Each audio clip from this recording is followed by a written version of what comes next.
The moment Adrian Calderon stepped out of his glossy black town car into the buzzing daylight of Harborview Plaza, he expected nothing more than another routine inspection of his newest corporate acquisition.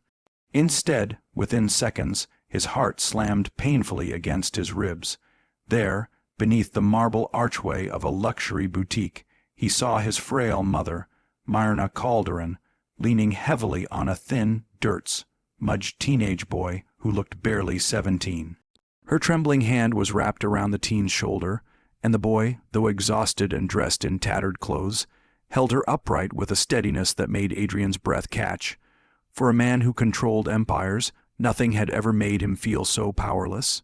He rushed forward, panic clawing at his throat, terrified he was already too late. If you believe in kindness, compassion, and second chances, take a moment to like, comment, share, and subscribe to Soul of Light.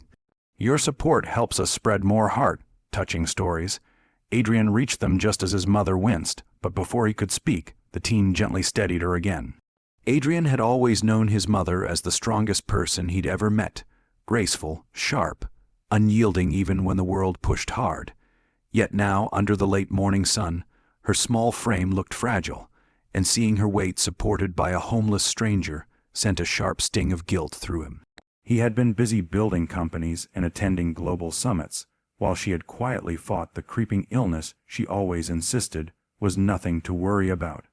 The boy's voice, soft and slightly raspy from cold air, told Adrian he'd found her fainting near the fountain, and had stepped in when others only stared or hurried past.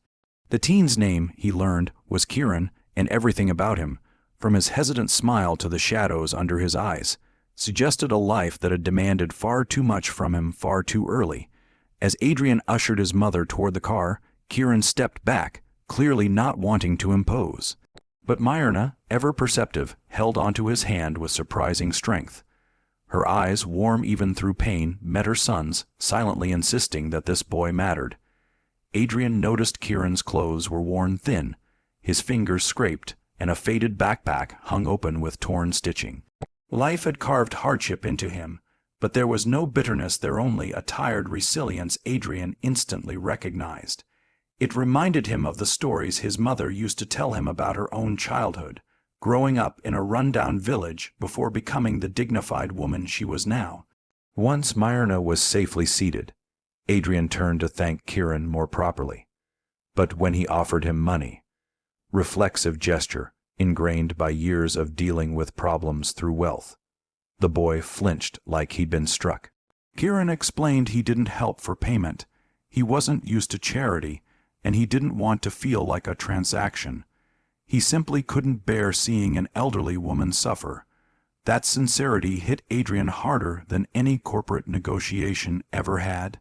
He apologized, genuinely this time, and invited him to ride with them to the clinic so he wouldn't have to walk back alone. Kieran reluctantly agreed, but Adrian could see the hesitance in every movement, the way someone who had learned never to trust too quickly would behave. During the drive, Myrna asked him gentle questions, and Kieran answered in the quietest tones. He explained he'd been living on the streets for nearly 2 years after his stepfather kicked him out. The one person who had ever believed in him, his grandmother, had passed away the previous winter, leaving him completely alone. He worked odd jobs around the city, sweeping back alleys or unloading boxes at dawn for a few dollars, but it was never enough to escape the cycle. Still, he tried to keep his hope intact. He still dreamed of finishing school, maybe learning carpentry someday, because building things made him feel capable and human. Listening to him, Adrian felt something shift painfully inside. He realized how insulated he had become within his world of tailored suits, sky, high offices, and polished corporate events. His mother, even sick, still saw people, really saw them. He, on the other hand, had forgotten how. At the clinic, when the doctor reported that Myrna was stable but needed rest and better management of her condition, guilt flooded Adrian. She had hidden her worsening symptoms so he wouldn't worry or miss work.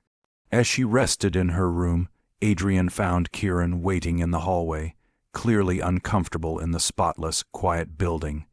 Adrian sat beside him and asked what he planned to do now. Kieran's shrug was small, defeated. He didn't know. He would figure something out. He always did. For the first time in years, Adrian made a choice not driven by business instincts, but by something pure human decency, as his mother had taught him long ago. He offered Kieran a temporary place to stay, a warm bed, and meals until he could get back on his feet. Not charity, just support, a chance. Kieran's eyes grew glassy, the unspoken fear of being a burden visible, but Adrian assured him quietly that sometimes the strongest people are the ones who need help the most. Over the next weeks, as Myrna recovered, Kieran grew into the household like someone rediscovering sunlight.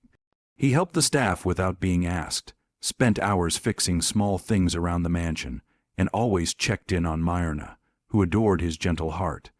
Adrian watched his mother come back to life, laughing more, smiling brighter, the glow he thought he'd lost forever returning piece by piece.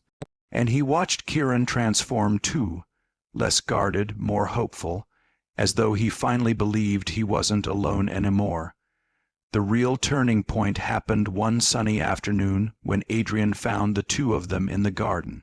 Myrna sat reading under a blooming magnolia tree while Kieran repaired the old wooden bench beside her. She looked healthier than she had in months, and Kieran looked absolutely at peace.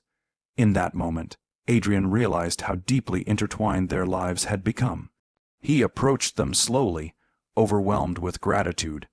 If Kieran hadn't been there that day in the plaza, if he hadn't acted with bravery and compassion when everyone else turned away, things could have ended very differently. When Myrna eventually insisted that Kieran be given proper schooling and a future worthy of his spirit, Adrian agreed without hesitation. He arranged for tutors, legal support, and a path forward that Kieran had never dared dream of. And with each step, Kieran proved himself more worthy than ever, studious, hardworking, grateful beyond words.